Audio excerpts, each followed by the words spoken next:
Hello छात्रों, नमस्कार। कैसे हैं आप सभी? आशा करता हूं कि बढ़िया होंगे। तैयारी भी बढ़िया चल रही होगी।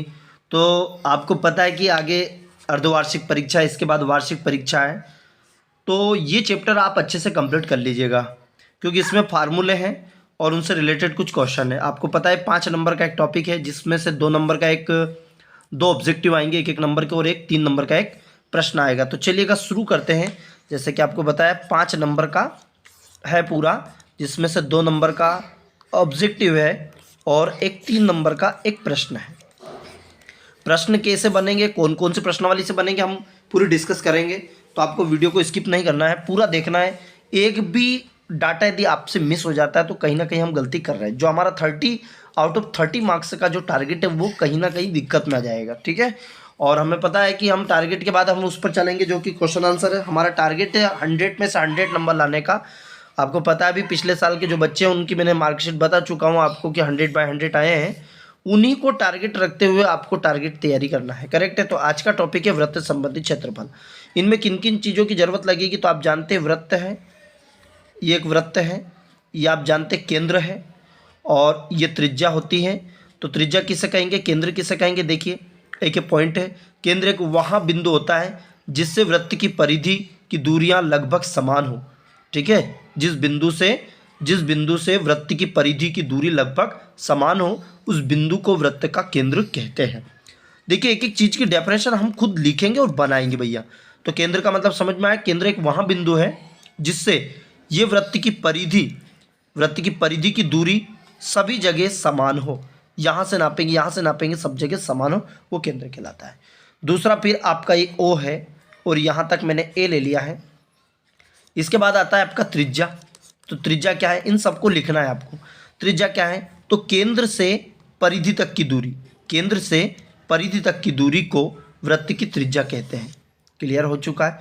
वृत्त की त्रिज्या समान होती है। वृत्त की त्रिज्या क्या होती है? समान होती है। क्लियर हो गया भैया। सभी वृत्त की त्रिज्या एक समान होती है। इसको आर से प्रदर्शित करते हैं, क्योंकि इसको इंग्लिश में रेडियस कहते हैं। क्लियर हो गया। चलिए, इसके बाद बात करते हैं हम व्यास की। किसकी बात कर रहे हैं? व्यास को डी से प्रदर्शित करते हैं, डायमीटर। तो व्यास ये है पूरा। तो वृत्त पर स्थित, चलिए यहाँ लिख देता हूँ, थोड़ा व्यवस्थित बन जाएगा, है ना। वृत्त पर, ये एक वृत्त बना लिया मैंने। तो वृत्त पर स्थित 2 बिंदुओं को मिलाने वाली रेखा जो केंद्र से होकर जाए। समझ में आया? वृत्त पर स्थित, ये A और B है, ये O है आपका। तो वृत्त पर स्थित 2 बिंदुओं को मिलाने वाली रेखा जो केंद्र से होकर जाए, वृत्त का व्यास कहलाती है। दूसरा, अब यहाँ त्रिज्या देखो, ये यहाँ तक त्रिज्या और यहाँ इतना त्रिज्या है। तो जो व्यास होता है, जो त्रिज्या का डबल होता है, यानी कि त्रिज्या में 2 का गुणा करते तब वो व्यास के बराबर हो। हम आगे भी डिस्कस इसकी करेंगे। तो यहाँ भी क्लियर हुआ, ये जो मैं बता रहा हूँ, है ना। यहाँ लिख लेते हैं, पूरी चीज़ें क्लियर हो जाएगी। क्या क्या क्लियर किया हमने? त्रिज्या समझ में आ गया। एक ये वृत्त बना देता हूँ भैया, इसमें सब चीज़ें क्लियर हो जाएगी। ये वृत्त की त्रिज्या कहलाती है, त्रिज्या है। क्लियर है। ये वृत्त का व्यास है। क्या है? वृत्त का व्यास है। ये केंद्र है और ये बाहरी भाग परिधि है। क्या है? ये परिधि है। करेक्ट है। इसके बाद ये जीवा है। क्या है? ये जीवा। तो सब चीज़ों के बारे में डिस्कस करें। तो त्रिज्या का मतलब समझ में आया, केंद्र से परिधि तक की दूरी। व्यास किसे कहेंगे? 2 वृत्त पर स्थित 2 बिंदुओं को मिलाने वाली रेखा जो केंद्र से होकर जाए, वृत्त का व्यास कहलाती है। तो जो व्यास होता है वो त्रिज्या का 2 गुना होता है, अर्थात 2 गुणित त्रिज्या। ये याद रखना। कभी कभी पूछा जाता है व्यास और त्रिज्या में संबंध, तो आपको बताना 2 गुणित त्रिज्या। वो त्रिज्या जो होती है वो व्यास की आधी होती है, व्यास की आधी होती है। करेक्ट।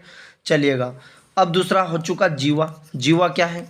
इन दोनों में क्या अंतर? इसको इंग्लिश में कोर्ड कहते हैं, इसको डायमीटर, इसको रेडियस। कोर्ड मतलब, अब ये जो जीवा जो होती है बहुत ही इंपॉर्टेंट टॉपिक है, देखिए समझ लीजिएगा। ये भी एक जीवा है। ये सभी जीवा हैं जो वृत्त पर स्थित 2 बिंदुओं को मिला रही है। जरूरी नहीं कि वो केंद्र से होकर जाए। तो वृत्त पर स्थित 2 बिंदुओं को मिलाने वाली रेखा जीवा कहलाती है। लेकिन व्यास की परिभाषा में थोड़ा सा अंतर है कि वो वृत्त पर स्थित 2 बिंदुओं को मिला तो रही है, लेकिन साथ में वो केंद्र से होकर भी जा रही है। समझ में आया? तो वृत्त की सबसे बड़ी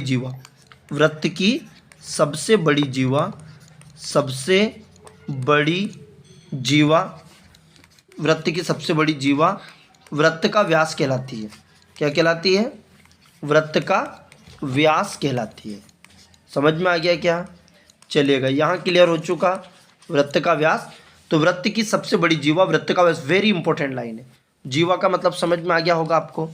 नेक्स्ट है आपको, तो इंग्लिश में आपको समझ में, वृत्त को सर्कल बोलते हैं, जीवा को कोर्ड बोलते हैं। क्या बोलते हैं? कोर्ड, ये याद रखिएगा। तो यहाँ पे दोनों चीज़ें क्लियर हो चुकी। वृत्त की सबसे बड़ी जीवा वृत्त का व्यास कहलाती है, जीवा भी हो गया।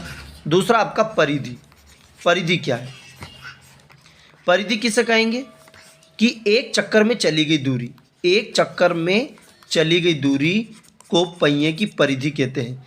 एक चक्कर, जैसे यहाँ से लेके तो यहाँ तक एक चक्कर पूरा कंप्लीट हो जाता है, तो एक परिधि कहलाता है। परिधि को कभी कभी वो परिमाप भी बोलते हैं, तो टेंशन मत लीजिएगा। कुल लंबाई को, अर्थात वृत्त के एक चक्कर में या पहिए द्वारा एक चक्कर में चली गई दूरी को पहिए की एक चक्कर, मतलब उसको परिधि हम कहेंगे। तो एक चक्कर में चली गई दूरी को पहिए की परिधि कहते हैं। क्षेत्रफल क्या है भैया? तो क्षेत्रफल का मतलब ये जितनी जगह घेर रहा है, मतलब ये सब जितनी जगह घेर रहा है, इसको क्या बोलेंगे हम? क्षेत्रफल। तो छोटे छोटे इंपॉर्टेंट पॉइंट थे जिनको हमने क्लियर किया। कुछ अभी हम प्रश्न के साथ में क्लियर कर लेते हैं। चलिए अब चलते हैं पहले क्वेश्चन पे। वृत्त संबंधी क्षेत्रफल बिल्कुल है।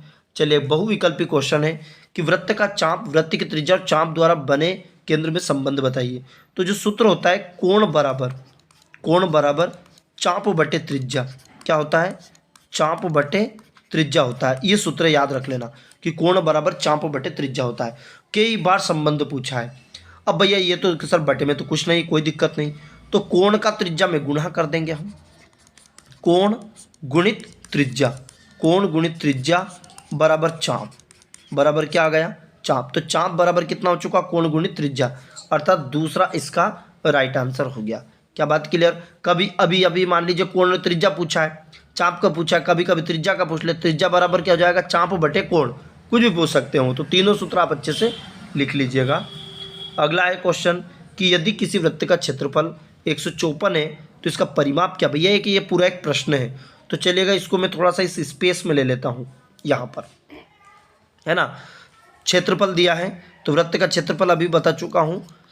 वृत्त का क्षेत्रफल आपको दिया है 154। कितना दिया? 154 पाई आर स्क्वायर बराबर 154। आप जानते हैं पाई का मान 22/7 होता है। कितना होता है? 22/7 इंटू आर स्क्वायर बराबर 154।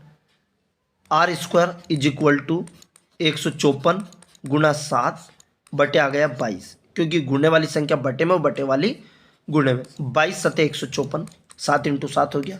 इधर से वर्ग हटा, सतु 49, 49 को बाहर निकाला तो आर बराबर 7। अब आपसे पूछा इसका परिमाप क्या है, तो परिमाप का जो सूत्र होता है भैया वो क्या होता है? 2 पाई आर। वृत्त का परिमाप मतलब परिधि, 2 गुणित 22/7 इंटू आर का मान कितना है भैया? देखो 7 आया, 7 से 7 कैंसिल, 22 दूनी कितना हो गया? 44, अर्थात 44 सेंटीमीटर क्या गया इसका परिमाप। सी इसका राइट आंसर हो गया। पहला क्वेश्चन आपको समझ में आया होगा। देखिए 3 नंबर का क्वेश्चन भी पूछा जा सकता है, यहाँ कोई बड़ी भारी बात नहीं है। ऑब्जेक्टिव और इसमें कोई अंतर नहीं। यदि ऑब्जेक्टिव गणित में तो कोई फर्क नहीं पड़ता भैया, जो परिभाषा उसमें आपको प्रॉफिट मिलने वाला है। आर त्रिज्या के वृत्तखंड का क्षेत्रफल है, तो त्रिज्या खंड का क्षेत्रफल क्या होगा? तो भैया ये बता चुका हूँ, त्रिज्या खंड का क्षेत्रफल है। देखिए त्रिज्या खंड का क्षेत्रफल है, त्रिज्या खंड को मैंने अभी नहीं बताया था, चलो कोई बात नहीं। त्रिज्या खंड का मतलब ये होता है कि त्रिज्या द्वारा घेरा गया क्षेत्रफल त्रिज्या खंड का क्षेत्रफल कहलाता है। अब ये टोटल डिग्री में से, अब आपको पता है जब पूरा एंगल घूम जाता है तो एक पाई आर स्क्वायर घूम जाता है। क्षेत्रफल की बात है तो क्षेत्रफल आएगा, क्षेत्रफल पूछा है ना, तो क्षेत्रफल पूरा पाई आर स्क्वायर होता है, लेकिन उसमें से भी कितना घूमा है?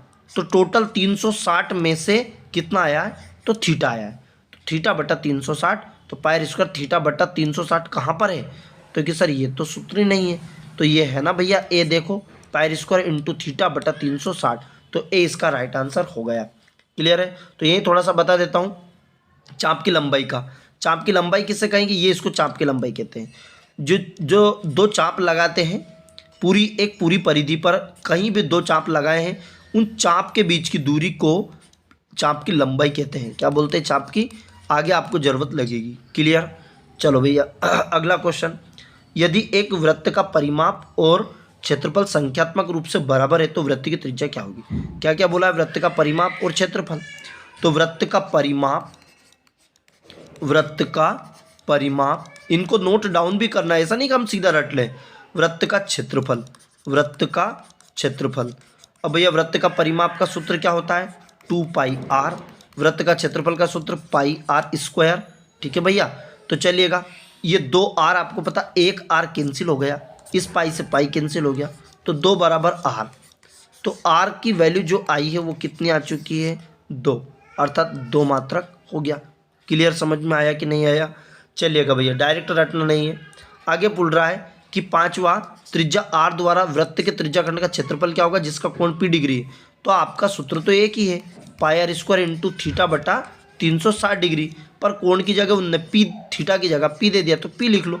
कि सर ये तो कहीं भी नहीं मिल रहा है, ये तो 2πr है, ये πr² है, तो यहाँ पे 180 है, यहाँ पर 2πr है इंटू यहाँ हमें केवल πr² चाहिए, तो ये तो 2πr, ये भी हट गया। तो सर ये होगा, ये तो आपने बताया नहीं। तो देखिएगा यहाँ पर जो दिया गया वैल्यू है, ध्यान से समझो, p/720 दिया है इंटू 2πr² दिया है। तो 2 से यदि मैं इसको काटता हूँ तो कितना आया? 360 ही तो आया।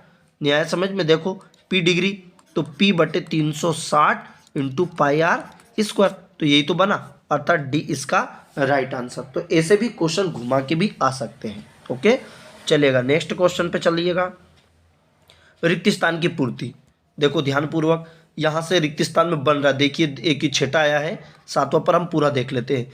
वृत्त के अनुदिश एक बार चलने में तय की गई दूरी को उस वृत्त की क्या बोलते हैं? देखिए वृत्त के अनुदिश एक चक्कर में बताया था, एक चक्कर में चली गई दूरी पहिए की परिधि कहलाती है। क्या कहलाती है?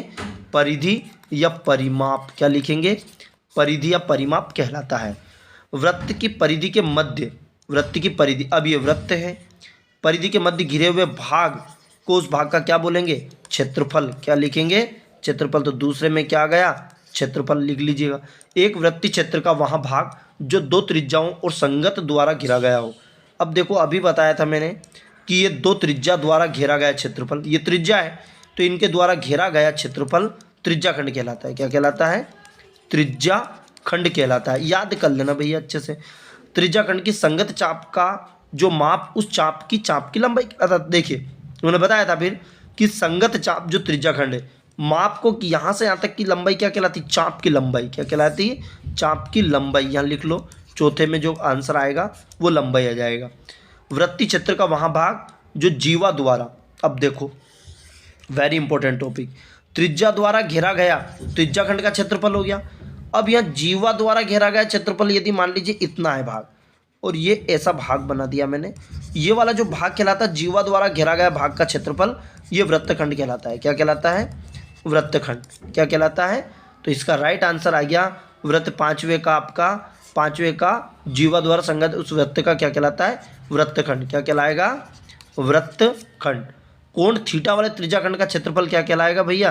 देखो त्रिज्याखंड का क्षेत्रफल अभी बता चुका हूँ, πr² इंटू थीटा बटा 360। क्लियर है? ये पूरा लिखते हुए चलना जितना बता रहा हूँ, ठीक। त्रिज्या वाले वृत्त का क्षेत्रफल क्या है? πr²।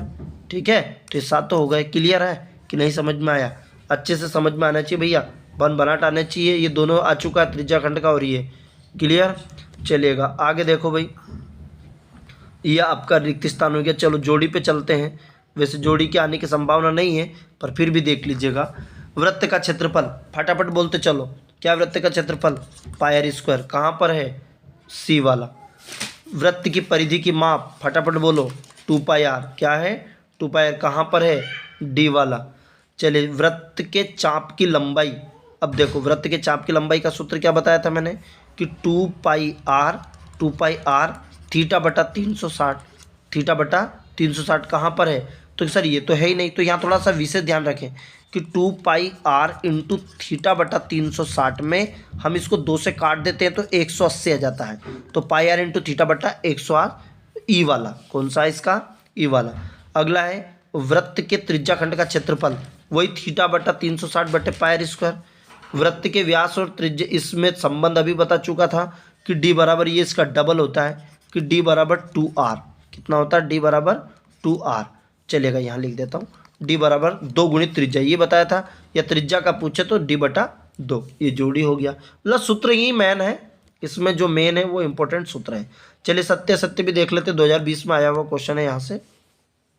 सर्वांग सम वृत्तों के क्षेत्रफल सदैव बराबर होते हैं क्या? सर्वांग सम किसे कहेंगे?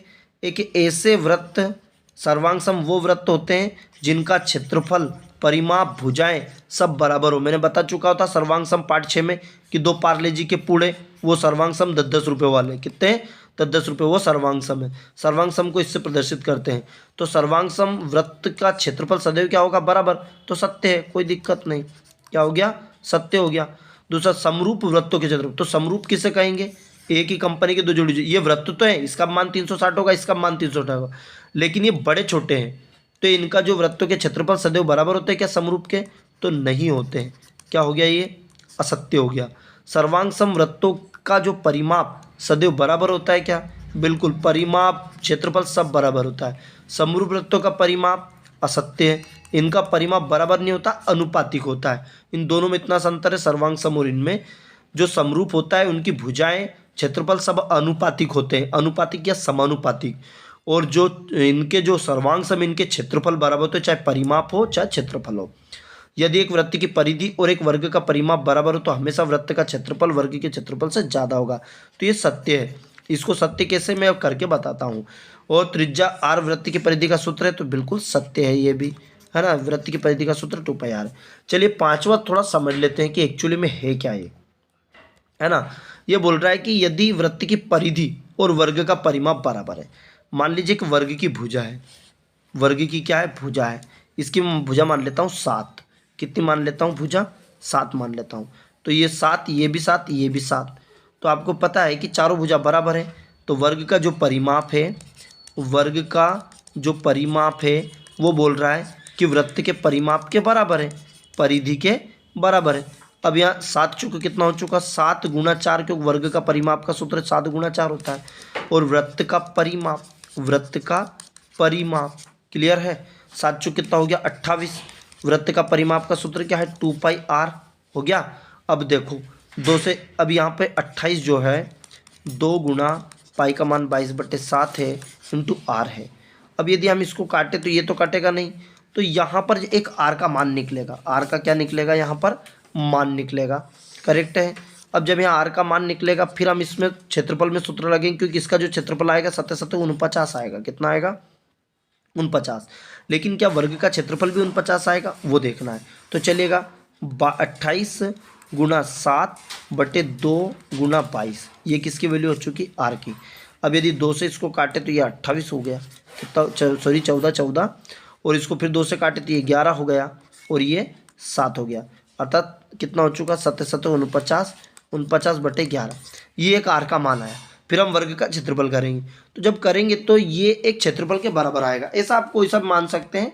एक वृत्त का परिमाप और यदि है तो एक ऐसी वैल्यू रख लीजिएगा जिसका मान बराबर है। चलिएगा एक काम करते हैं, हम 11 ले लेते हैं ताकि ये कट जाएगा, आपको समझ में आ जाए। एक तो मैंने उदाहरण दे चुका हूँ, इस भुजा का मान है 11, 11, 11।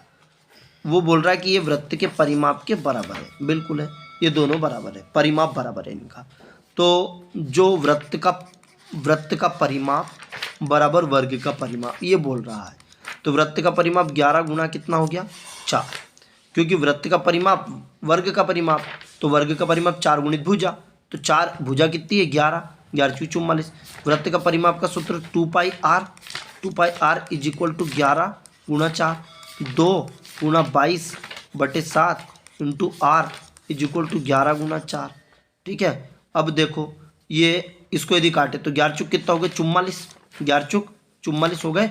देखो 11, 11, 11, 11 44 और 22 44 कैंसिल हो गया, ठीक है। तो r की वैल्यू कितनी हो चुकी है यहाँ 7 सेंटीमीटर। लेकिन इसका जो क्षेत्रफल आया था 11 गुणा 11 कितना आया था 121। वृत्त का क्षेत्रफल का सूत्र क्या होता है πr², क्या होता है πr²। पाई का मान 22/7 इंटू r का मान कितना है 7 का वर्ग हो गया, 7 का वर्ग, एक 7 से एक 7, 22 कितना हो गया 154, कितना हो गया 154। देखो अब जबकि परिमाप बराबर था लेकिन जो क्षेत्रफल है वो अलग अलग है। देखो आप क्षेत्रफल देखो, हम किसका ज़्यादा है, भुजा एक जैसी थी 121 154, ज़्यादा कौन है, वृत्त का क्षेत्रफल किसका ज़्यादा है, हमेशा वृत्त का क्षेत्रफल ज़्यादा आएगा। कब, जब वर्ग की भुजाएं बराबर हो या मतलब इनका परिमाप बराबर हो, तो ऑलवेज ये क्या हो जाएगा, सत्य। आई होप समझ में आया होगा, इसको नोट डाउन भी आप कर सकते हैं। ये आपका कंप्लीट सीरीज हुआ आज का, है ना, 20 मिनट का था ये पूरा कंप्लीट, इसको कंप्लीट कीजिएगा भैया। ओके, जय हिंद, जय माँ भारती। और ध्यान रखिएगा, आप वीडियो को शेयर कम कर रहे हैं यार, अपने दोस्तों में पहुँचाओ, उनसे बोलो कि भाई ढंग से कर लीजिएगा, इस बार 10th है, पूरे में से पूरे लाने हैं, करेक्ट है, उनको भी पहुँचाओ, आप भी पढ़ो, ताकि हमारे चैनल का भी काम चलता रहे और आपका भी चलता रहे। ओके, जय हिंद।